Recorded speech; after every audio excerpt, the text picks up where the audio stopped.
Hello and welcome to Dice Jesters season finale.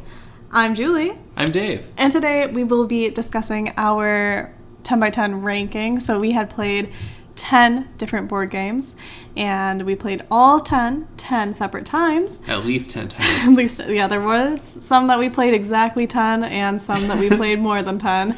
And today, that is just it. We'll be discussing more so on our ranking of what is our most beloved to what game we're okay with trading away. And Dave had he did put together, I'm not sure what it is. What is it? Oh, the Pub Meeple ranking. Yeah. So you put together a Pub Meeple ranking, sent it to me, and then all I did was have to pick games.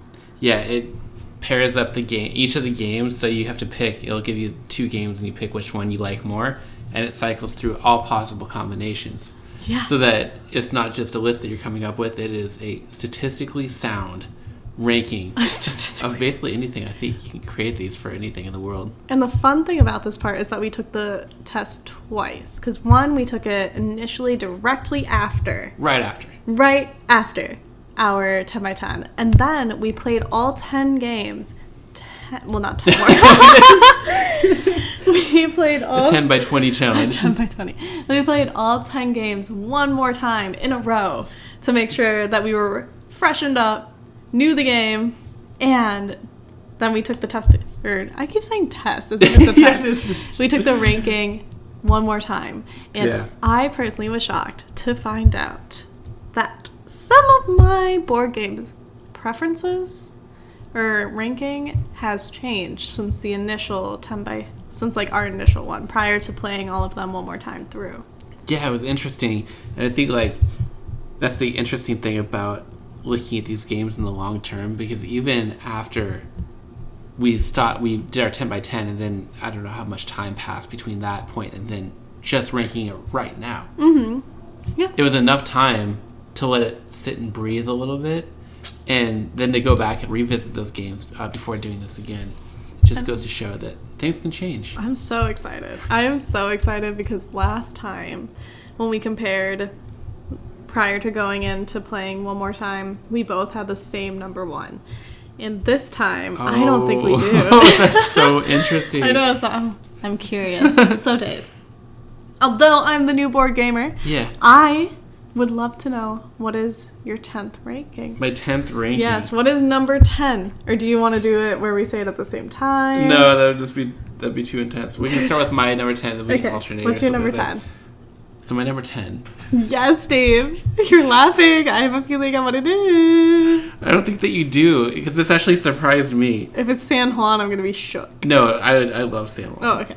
But I think there was a game that you and I both expected to be last place. Mm-hmm. But when we did play them again, yes, this game just really wasn't as exciting as the first 10 times we played it. And I was like, okay, yeah, this is really not much going on here.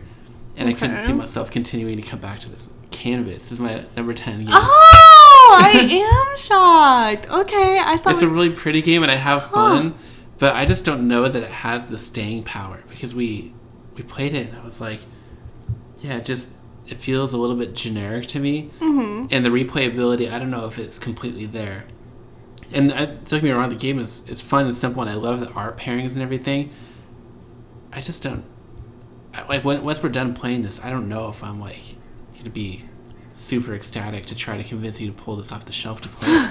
You know what I mean? That's interesting, because I don't even think that was a traded away game. It wasn't. It was a keep it to play game. Yeah. But I can see that, though. I can see where you're coming from, especially since you have more board games under your belt than I do. I have this initial 10 plus maybe 2, because I think we did a cartography game. Cartographers, and then we did one more game. I can't remember. Oh, Hive. Right. We did Hive.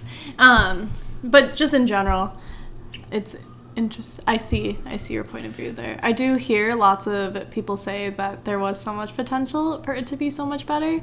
So, I won't debate you on your 10th choice. Well, I don't know, you said this wasn't a traded away game, and there are games, a couple of games that are higher up than this that are traded away games, but it doesn't mean, I guess what I'm trying to say is, although it's a not a trade away game and is lower, I think it still fits a category of an aesthetically beautiful game that is easy to teach to people, and we can play it in like 10 to 15 minutes. This game is quick.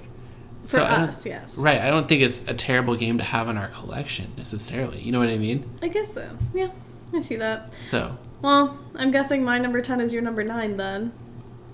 Can I guess? Sure, is it space-based? It is space-based. You really don't like this game. I like the idea of it. I enjoy it and appreciate it.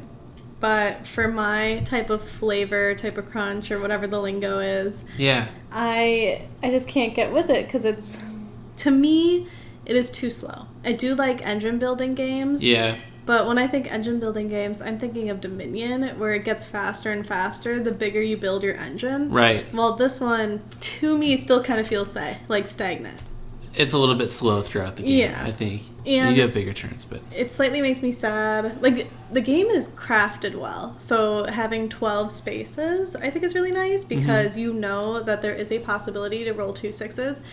But with that being said, it is difficult to roll 2 6s. So you're not playing with the whole board. You're kind of playing with the first maybe 8. So usually it's 1 to 5, but maybe 8 at most, because you're more likely to roll up to 8, while anything over 9 is more difficult to get.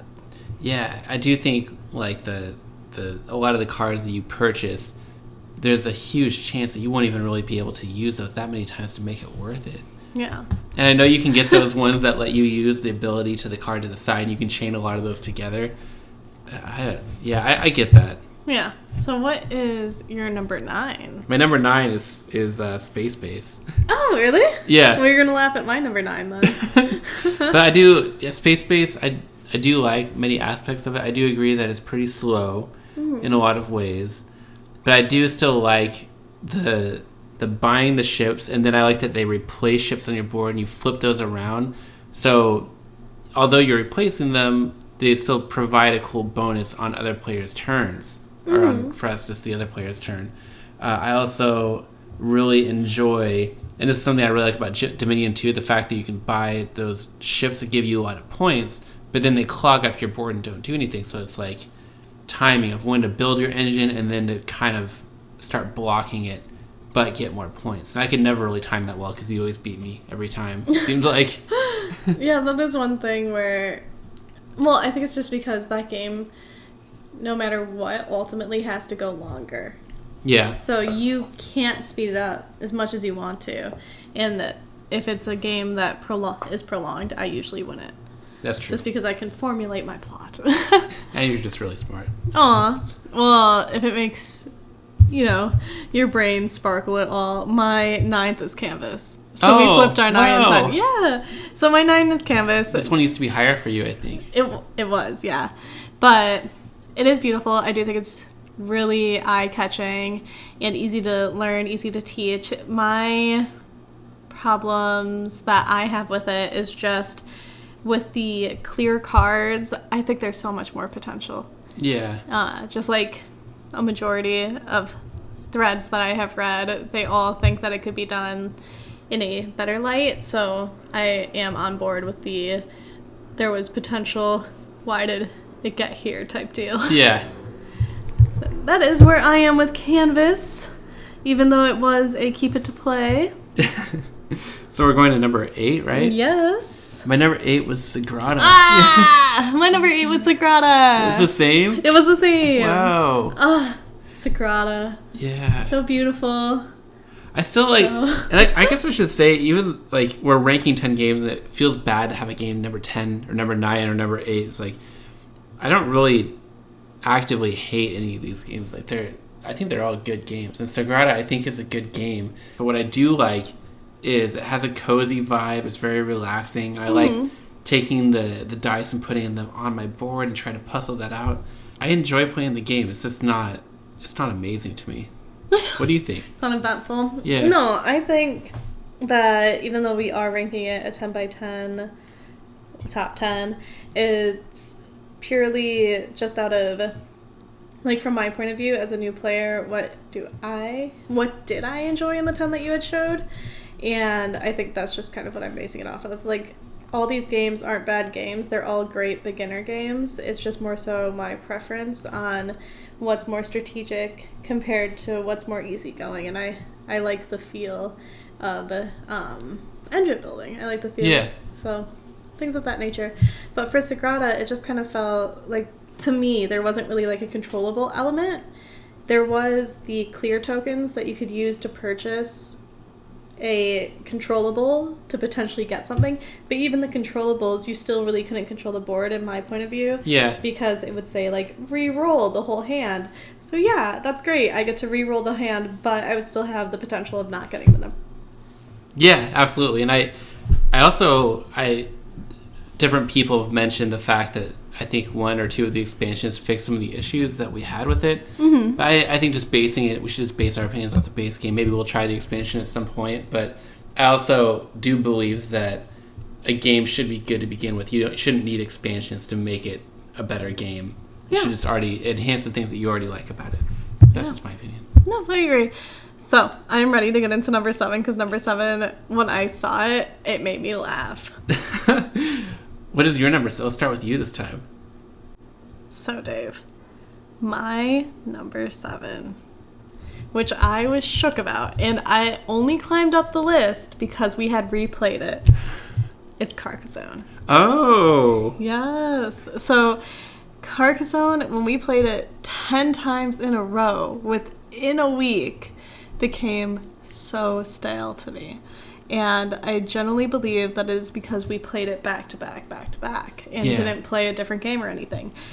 But then, when we went ahead and played all of the 10 games one more time through, I was playing it, and I thought to myself, I like this game. Yeah. Like, I like it. I see how I could take over your city. I see how I could take over your road. Like, it all became more clear to me. And I don't recall if I said that it was a really, really good beginner game or not, but it is a good beginner game. But I feel, although it can be played as a first introductory game, it should be saved for maybe 4th or 5th, because after people get different games under their belt, they can then go back to Carcassonne and see the different strategies that they can play out. Because when I was playing it, I was just kind of laying down tiles and laying down meeples, but then after playing more of the games from the 10 that you had chose, I was connecting the dots, and I just thought, you know what? I can do all these different things, because I had all those other games and all those other rules and regulations now in my mind that I could implement onto Carcassonne. It was really fun. It surprised me, the fact that after our 10x10, I was a little bit tired of playing Carcassonne, because it is a game I mentioned. This is one that got me into the hobby, and throughout the years, I don't play it all the time, but when I do, I'm like, yeah, this is a good game. And that's the interesting thing about a 10x10 challenge, and I think as we go through our board gaming journey, and we play some deeper, more strategic games, playing those in a 10x10 format will be really interesting, because some games I think are really cool to play back to back to back to back, because the first few might be just figuring out the rules of the game. And then you get into some basic strategy, and then heavier strategy. Yeah. And by the time you're done with the 10x10, you really have a chance to explore everything everything a game has to offer. But a game like Carcassonne, where you can pretty much get the game after one play, maybe two, playing it back to back, I think, isn't a good experience for the game, because you have the potential to get a little bit tired of it, or it feeling a little bit stale. But I think Carcassonne is a good example of one that you can keep on your shelf, not play it all the time, but when you get it out, it just feels fun, feels refreshing. Wasn't this one of those that I said, what was my vocab that I used for it? I said, it wasn't keep it to play, it wasn't trade it away, it was store it away. Store it away, the third category. So I feel like that still reigns true.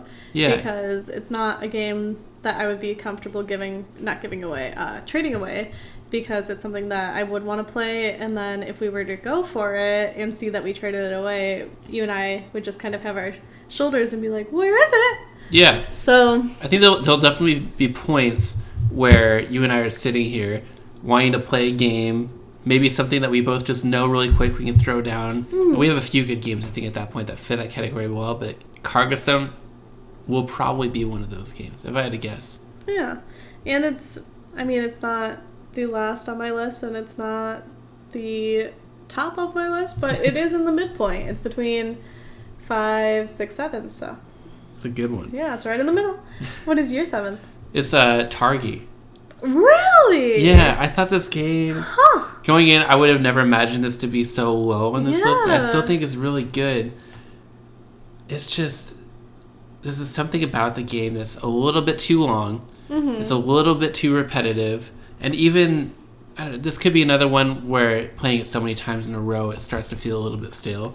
And potentially this could be one, I think this was also a Store It Away, if I remember correctly.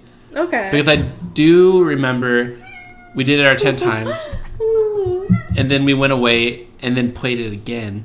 And the time that we played it again, I enjoyed it.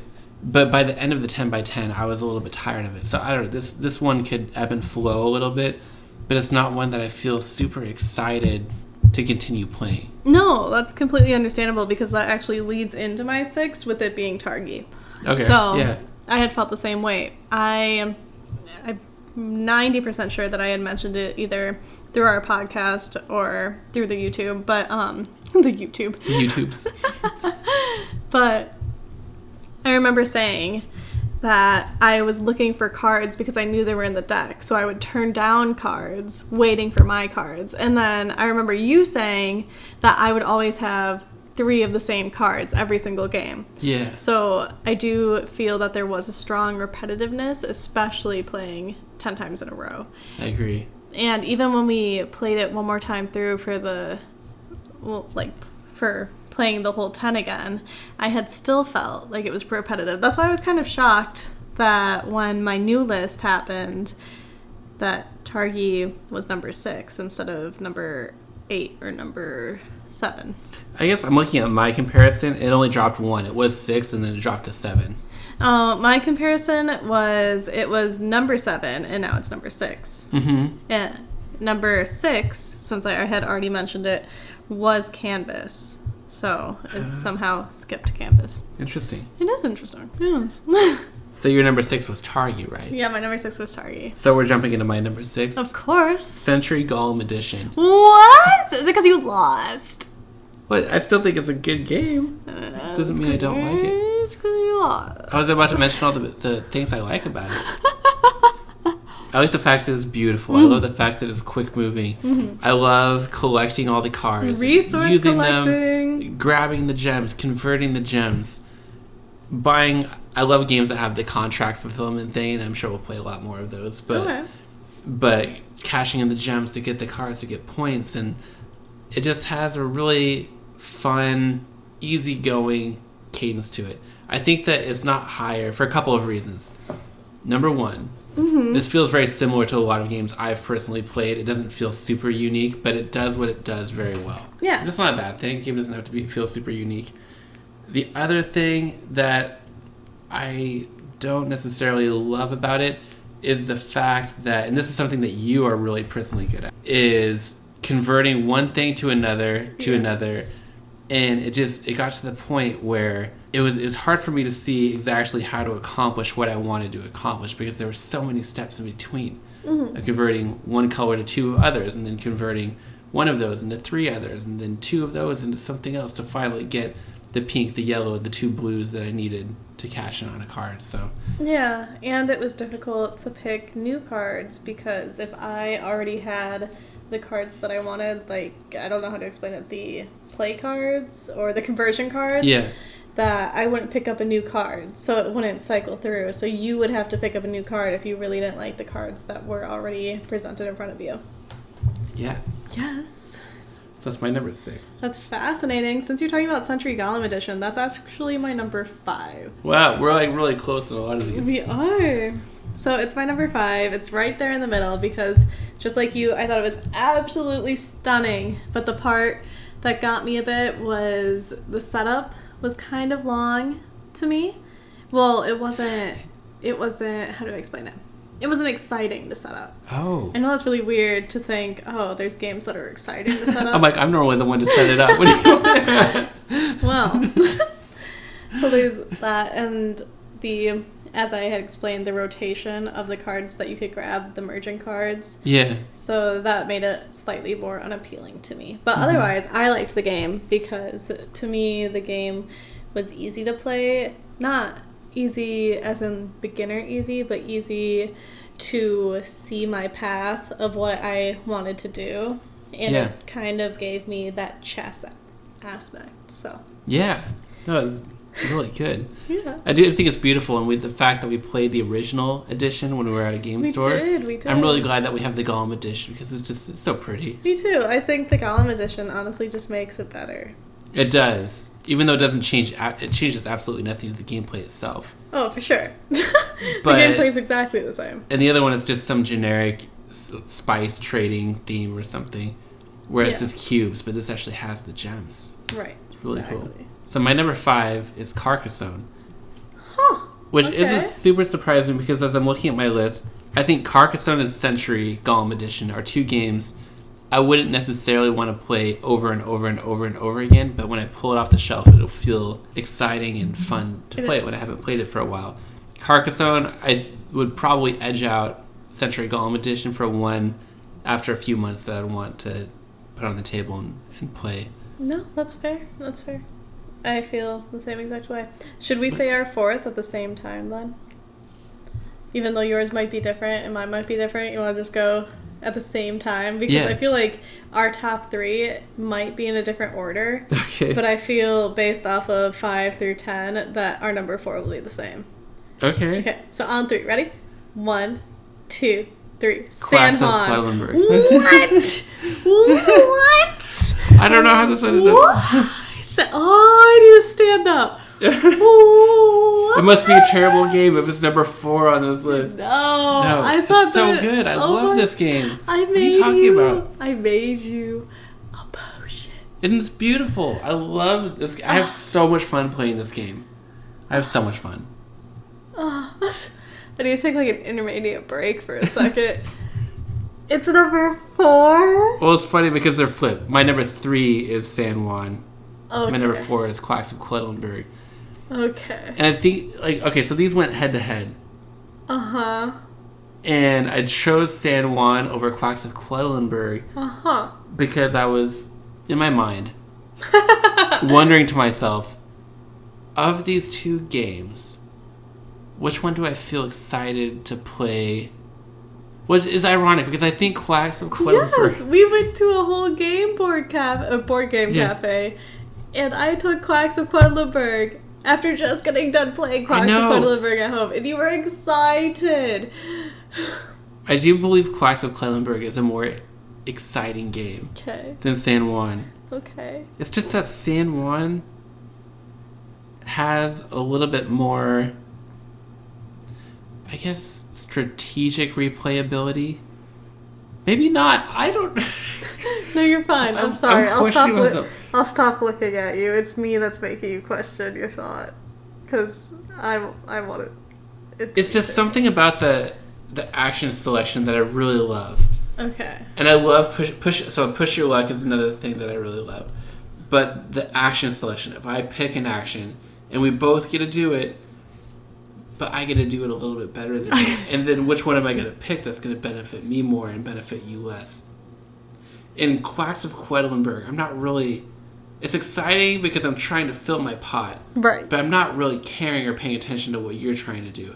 At the end of the day, I enjoy games a little bit more that force you to have to watch your opponent and pay attention to the decisions that they're making and what's in front of them. That's the only reason.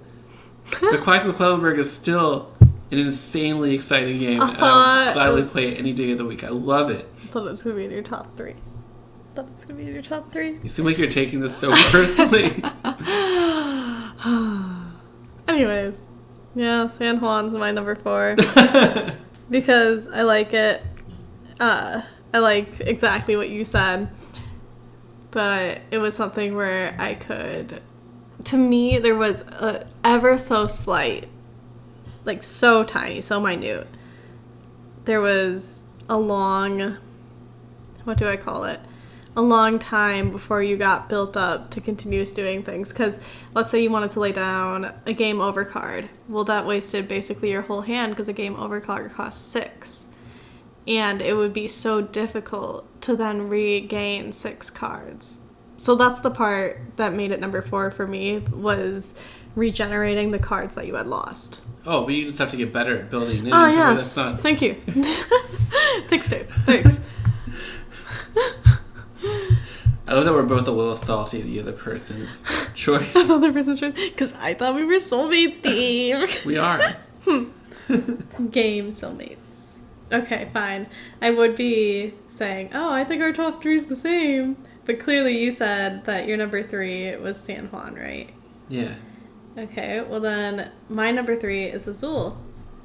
Whoa. I know, but it's higher up there because we have such a great soundtrack to listen to. Like, just today, I was, for some reason, my Google Maps pulled up, and I was singing, you know how I sing the song incorrectly? Yeah. I had showed you, and then I was singing. You did, we started singing the song.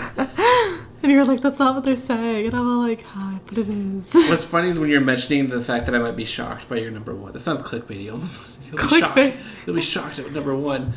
This game came to mind as one that might be your number 1. Okay. Because it just has that staying power. Mm-hmm. I don't think I'll ever get sick of playing Azul. I really don't. We could play this game 10 times right now, and I'd be fine. Azul was my number 2 last time that I ranked it, but now it's number 3. Well, why do you hate it now? That's the question. I don't hate it. I like it. I just feel that 1 and 2 on my ranking is better in my eyes. Yes.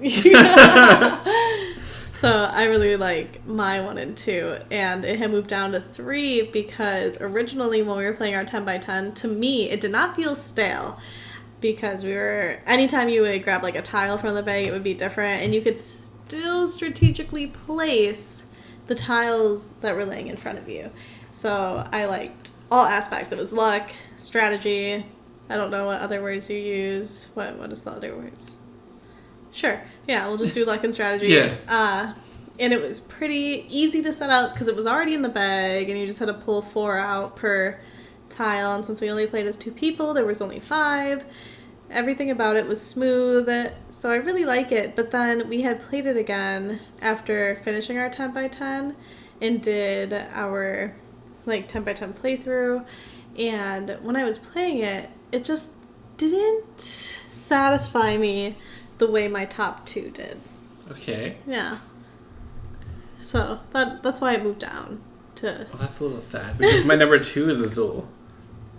Huh. Yes. Well, then These are all really close. You're gonna cry at my number 2. Azul is it's so good. And I also love the fact that we can play it in 12 to 15 minutes. We do play so Azul fast. really fast. We just turn on that soundtrack and we just get in the zone of Azul. It's so good. It's very good, very good. What's your number 2? My number 2, Dave, you're gonna be slightly shocked, is Dominion. Oh. Yep, my number 2 is Dominion. Which I was shocked at that too. I was just, when I got that, it's like, huh. And then when I saw the 2 that it gave to me, it never gave me the option to pick between those 2. So I'm not 100% sure on how it came to that conclusion. But number 2 is Dominion. And I would say it's probably my number 1. But in this ranking world of Board Game Nerd, or what is Pub it? Meeple. Pub Meeple. Yeah, so close. Whoa. You know what? Just I just love. I love that you're just always in the back encouraging me. Okay, you are good board game supporter. Absolutely. But no, I really like Dominion, so I have nothing that I would change about it. Honestly, I have no feedback to give it. No feedback. Yeah, no feedback. No feedback to change it. No feedback to tweak it. No feedback at all. Just other than I love it. It's easy for new people. It's easy for people who are in the hobby.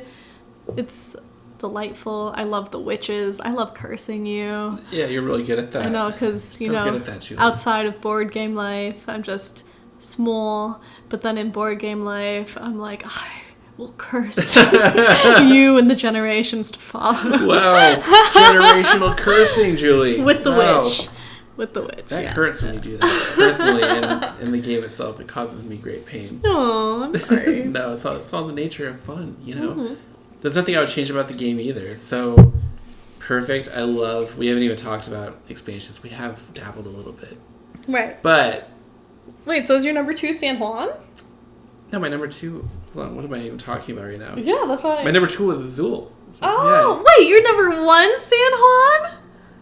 No, I already talked about San Juan. Was my number 3. Oh! Wait, is your number 1 Dominion? My number 1 is Dominion, yeah. Yeah, that's a solid game. So good. Solid choice. There's nothing I would change about it. I was trying... it was an interesting thing that you mentioned that.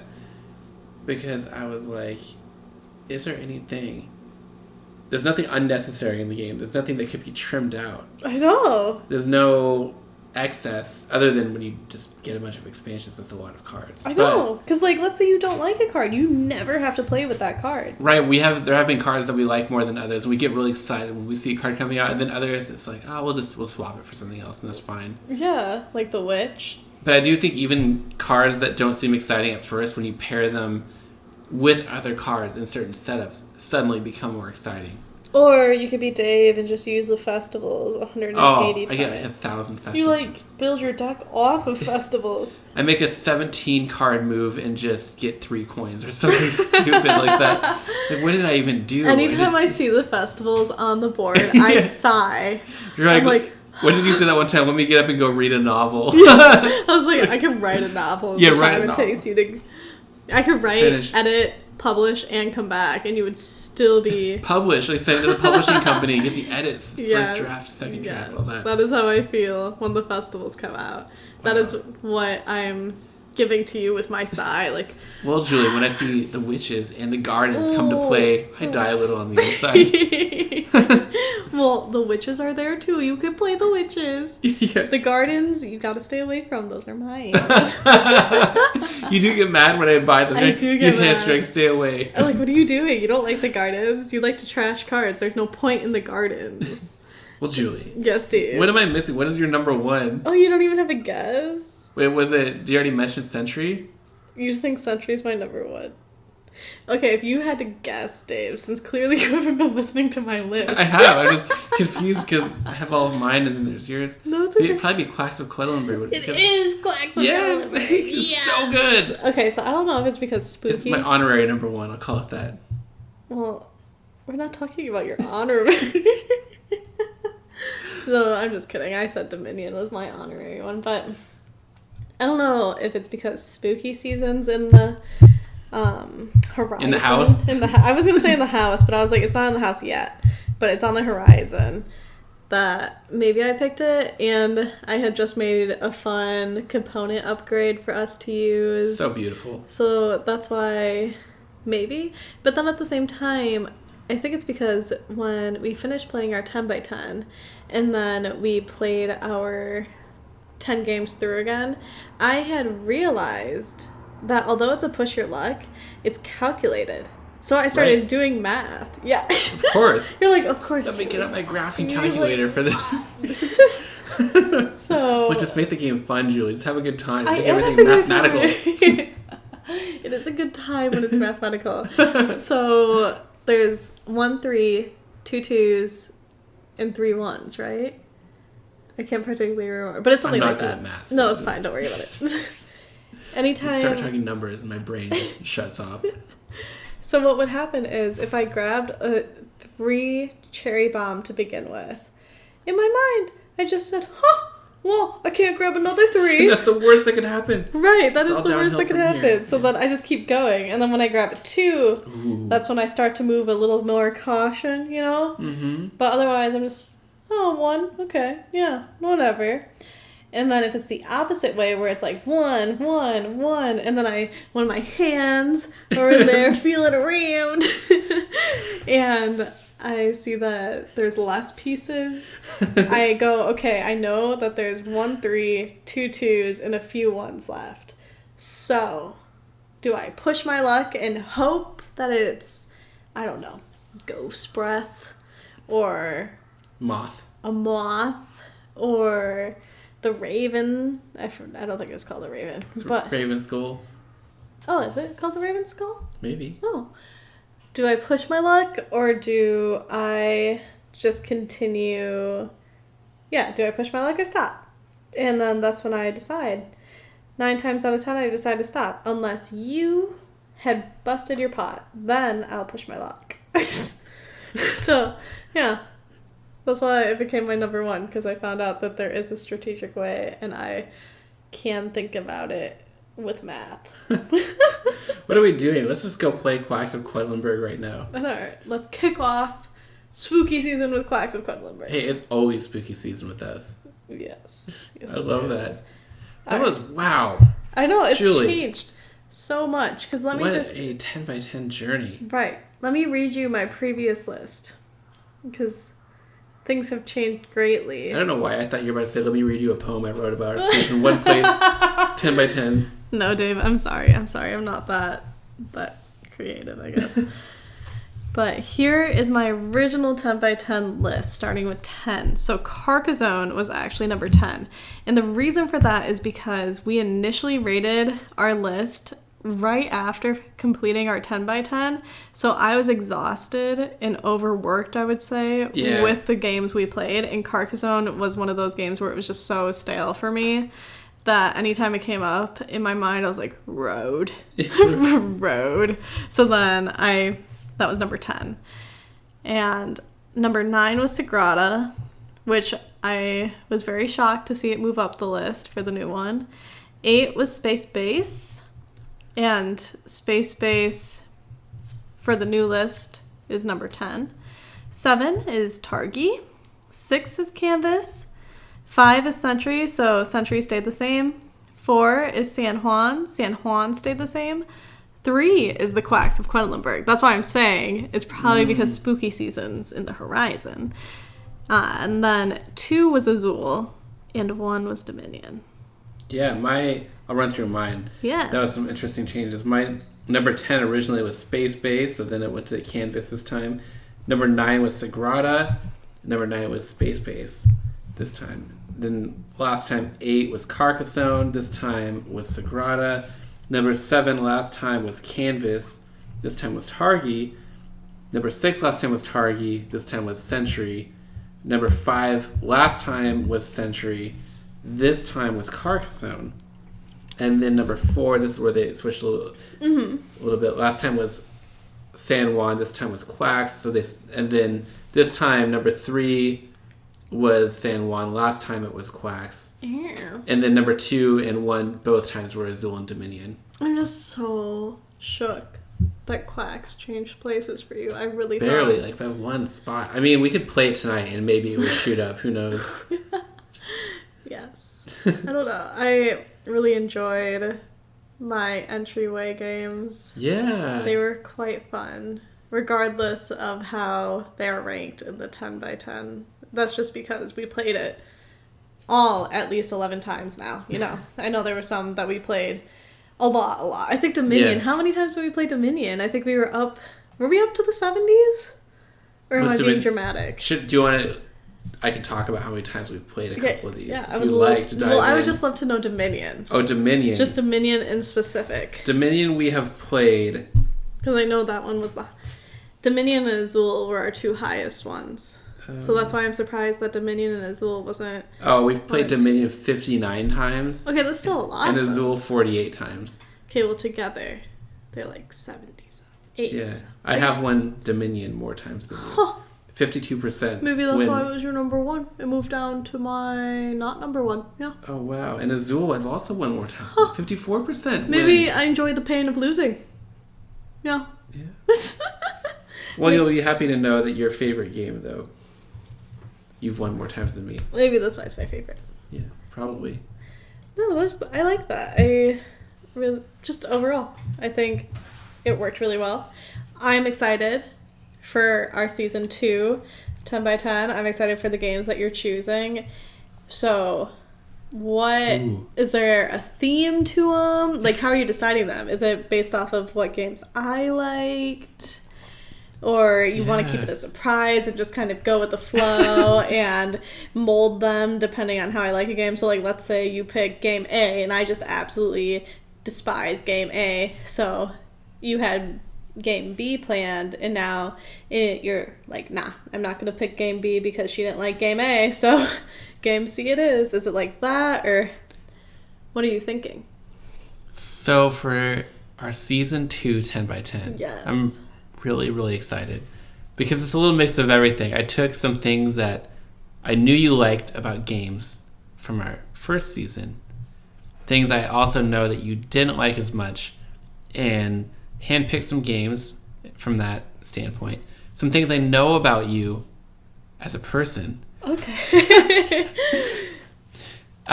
Just your past, playing chess, playing Yu-Gi-Oh, things like that. So I tried to find a couple of games that maybe would appeal to that side. Yeah. But then also things about this, again, games from season 1 that you really liked a lot, get into that category.